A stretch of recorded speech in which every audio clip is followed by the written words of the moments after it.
So we're aiming for a $1 billion valuation within the next 12 months. What's the biggest business opportunity for 2025? Biggest business opportunities. And then what's the most money you've made with the business? 12 million. What's the biggest opportunity for 2025?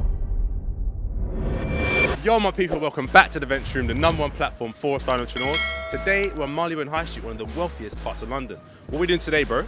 So today, we're hoping to speak to some successful business owners, ask them how they built their business and some business opportunities for 2025. So stay tuned, it's going to be a banger.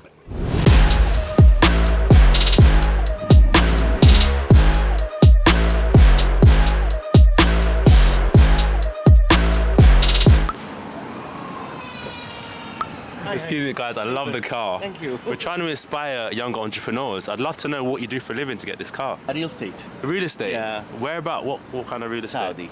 It's in Saudi? Yeah, yeah. Is that a good opportunity? Very good. Yeah? Absolutely. How did you start out? Started small, to be honest. Yeah. Not big, very small, and just the business growth. They have to be patient. You do. They have to be very patient. What's been like the turnover of the company? What's been like your best year? 2 years ago. And what was the turnover in that year? Over 10 mil? Over. Any last messages for the community, for the younger generation? Get a job first, learn the business, and then move on to entrepreneurship. Do not go overwhelmed with what you hear in social media all the time of leave your business, leave your job and go for a business and do it. You hit the wall like this. Really? Yeah, no. Start a business while you are on the job, slowly, 5 years time minimum. Once you have 3 times the income of your salary, then you can check out. Really? Of course. Last question, if you had £50,000, how would you invest that in property today?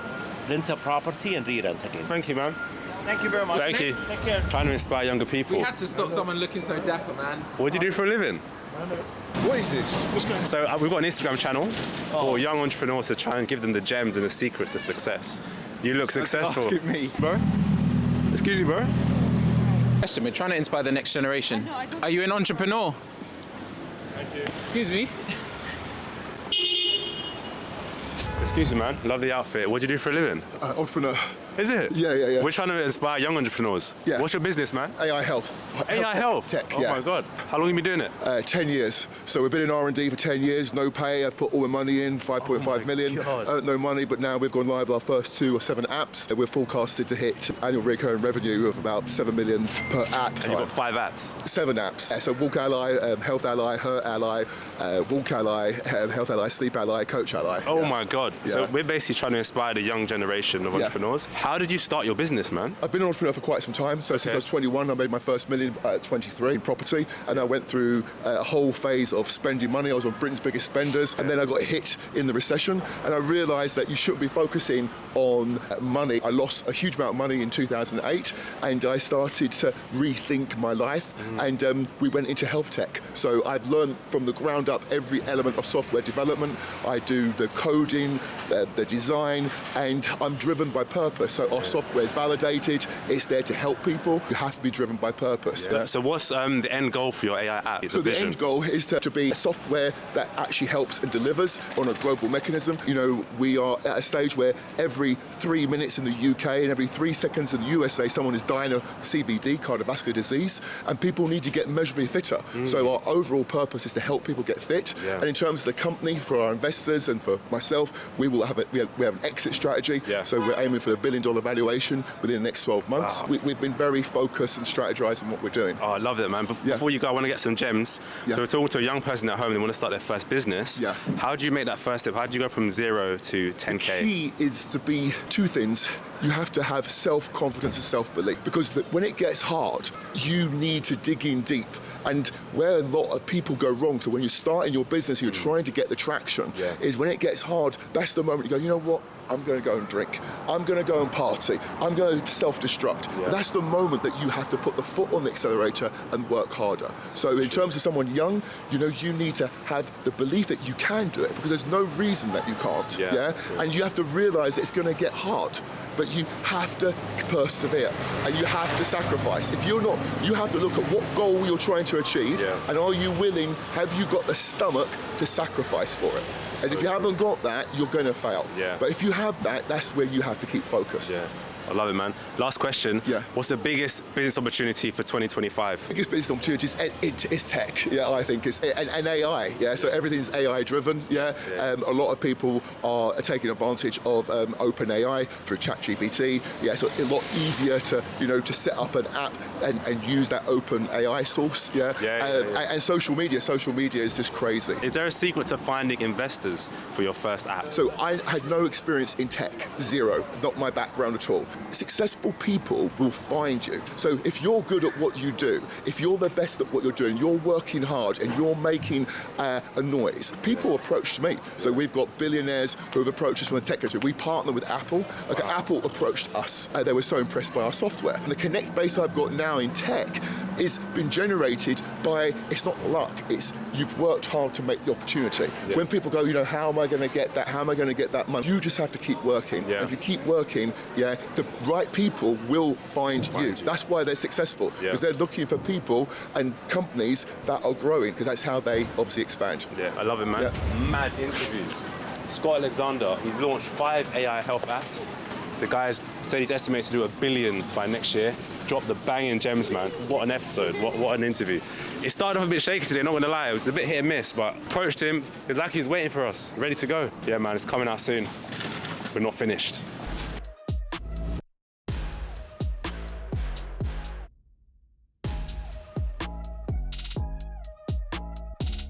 Can I ask you what you do for a living? I'm involved in a company called Well Hydrate. Well Hydrate. I've definitely seen you before. I've also got my own marketing company that does hair transplants. Wait, Well Hydrate, is that like Prime? Yeah, a bit like Prime. Yeah. So it's gone massive now, yeah. So you started the company? No, 2 of my friends started the company. I started with them about 5 years ago and then kind of just gone on a journey with them, really. Do you know how they started the company? They started the company by seeing a gap in the market for a sugar-free protein drink, sugar-free electrolyte drink.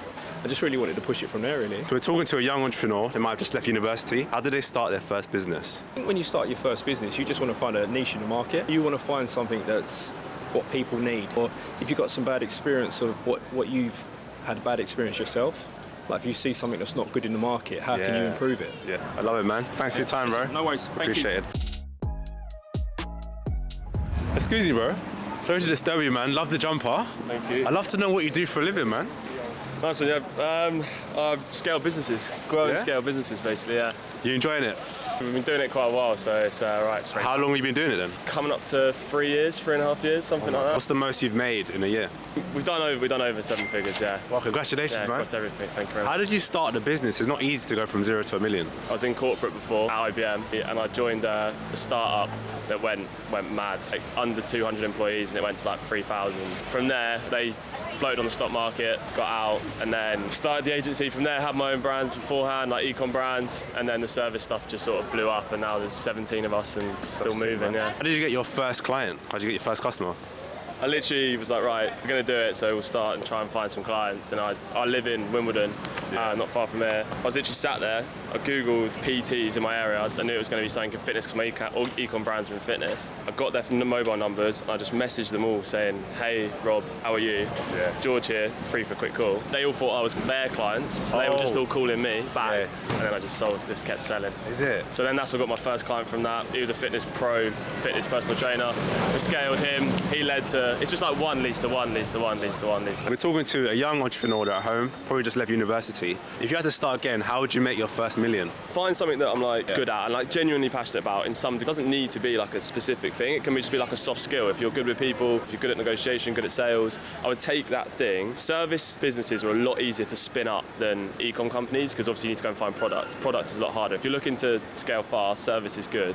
So I would then take that, I'd be like, okay, cool. Who do I know or who can I go after that I think will be a decent client, and I'll just start doing outreach for that thing. Make sure that they've got a big problem that I'm solving. Find one client, or if you do well, will always lead to another client. It's like, so as soon as you've got that one, I'll then get to probably like 10, 20 grand a month completely organically, referrals and building, and then I start to build my funnels out. You can create AI generators pretty easily now. Let's say for a fitness influencer, you'd be like, they struggle with content ideas. So you would create an AI generator that creates content ideas for fitness influencers. So I'd have that as my lower ticket service, subscription service, and then on top I'd have a managed service. So I would then say, okay, cool, that's your like little intro into it, and then on top I would be like, I'll manage the whole thing for you. That's sick, man. Love it. Thanks for your time, bro. Thanks, man. Appreciate it. Thank you very much.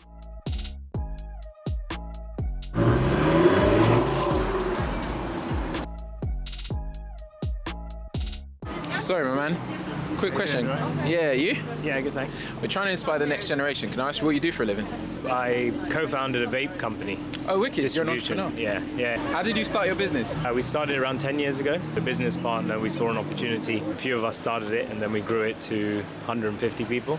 That's incredible. So, yeah. Did you start out the business managing vape brands, or did you create your own We vape? created our own vape and then tried to sell it into stores. For 2 years, it was really tough. Yeah. Saturated market, very difficult. And then we pivoted the business model to become a distributor. Got you. And a brand house, and then started bringing brands in from China and America and stuff like that. And then number of vape shops started increasing, and then we became the one-stop shop supplier to all the vape stores. We kind of expanded into then CBD and wellness and mushrooms and cannabis creams and oils and balms. So now we supply a lot of the health and wellness stores as well. So what does it take to get a business from 0 to 100 million? I would just say the kind of mentality that don't take no for an answer, drive, determination, ambition, and you got to put in the hard work. Like nothing comes easy in life. You got to work the hours, you got to put in the hard work, you got to work smart. But I think the main thing is always never to take no for an answer. Yeah. Like a lot of people these days, if you go in, open an account or you get knocked back, people get demoralized and kind of, they haven't got that urge to keep going. So I think that's probably one of the main things. Yeah. How did you get your first customers? We literally parked a car on the street and went door to door selling. How did you deal with the rejections then? Just don't take it personal, right? Yeah. You leave your card, they say no, you go to the next door, you go to the next door, and then you just come back the next day and start again until they get sick and tired of you, and then take it. What's the biggest opportunity in 2025? I think the wellness industry is booming. E-commerce, obviously booming right now. I think retail is really struggling, so I would focus a lot on kind of healthy e-commerce, vitamin supplement kind of ideas, wellness style centers or brands or things. I think that's got a lot of longevity. Okay, man. What's your name? Irin. Kareem. All right, Nice to Kareem, meet you, nice man. to meet you. Really good interview, guys. They're doing 150 million selling vapes and distribution. Key takeaway is be ready to get it, man. Just don't care what anyone says. Go knock on doors. Do what you need to do to get your business going and build the right team around you, man. So yeah, let's keep it going. No? Slowly. Sorry. Guess not. How you doing, man? I mean, you good?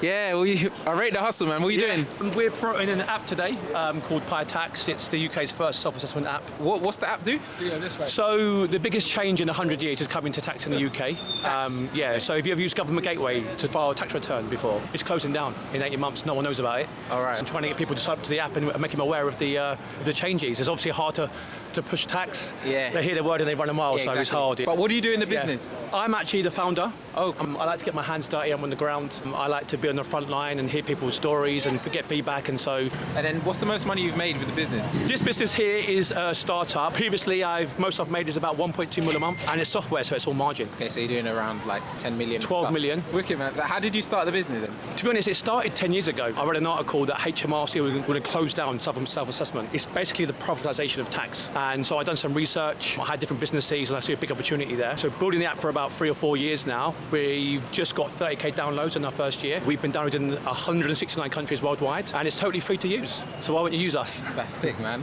We make money because 3/4 of users, when they submit, pay for a return check. So it's a Trojan horse approach, right? We give it away for free, but you want peace of mind. You pay us £59, and it's working really, really well. It's like what Gary Vee says: give, and then you give the right hook. Value, right? give value. You people, it's a competitive world. You speculate, you invest, you pay heavily. Revolut, right? 50 million customers. They say their reason for success is they spend out on customers. Yeah. They get you in for free. And you look at the banking, they used to charge £6 a month, and now Monzo's free, all the banks are free. So you've got to have something free. Yeah. I call it a party. Get them to your party, then sell them the alcohol. Sell them the alcohol. I like that analogy. And the jerk chicken. Yeah. I like that. What skill do you think it was that contributed to your success the most? Well, that's hard work because of the motivation I had. At age 9, I came downstairs in a block of flats, and there was a pulled up red wall on the floor, and we We walked past it, I looked back up and I saw like a warning sign. Somebody just killed himself. I was like, this is the outcome for people in my area. Yeah. So I'm constantly worried about that outcome. So if I don't make it, death is the option. People are smarter than me, they've got more money than me, but no one will ever work harder than me. Like I sent you before about leafleting. We went to a station and there was Jehovah's Witnesses there at 6 a.m. They've got the best spot in the station. I get there at 5:30, they're still there. I work up at 4:30. I get there, I can't even open my eyes, and they're not there. And I'm there, and I beat them. And I will just work hard until I win. What's the biggest opportunity for 2025? Prompt engineer. Yeah, wicked. We live in an incredible time right now. 10% of Americans are millionaires. The growth rate of poverty is really exponentially growing now. And the opportunity is there. If you've got personality, camera, and hard work, go online, get an audience, and you can become rich like you guys. Kids are smarter now. My son's smarter than me. I'll tell you a good story. My son went for work experience. Yeah. I taught him how to prompt, ChatGPT prompting, and he went on work experience to a big agency, and they asked him to do a task. He done so good with ChatGPT, they sacked 2 staff on the day. He showed them up, 15-year-olds, because he could prompt. So that's the power of prompting. So I think that's a good area for people to get into is prompt engineering. A, B, D, Q. Act as a social media expert. B, brief them on what task you want to do is.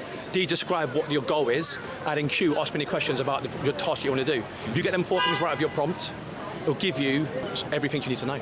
Yeah. And you just sell it. Where can people find you? Visit the App Store, Pi Tax app. It's free to use. We have every feature you can have, and you can save money or make money guaranteed. Why not use us? How do you go, bro? Guys, that was mad. So many gems. But yeah, the gem that stood out to me that Tom said, throw a party for free, give value for free, and when they get there, you can sell as much as you want. Deliver value, then give the ask after. But yeah, guys, I don't know what to say. I was speechless. Really good interview, and yeah, I'm out.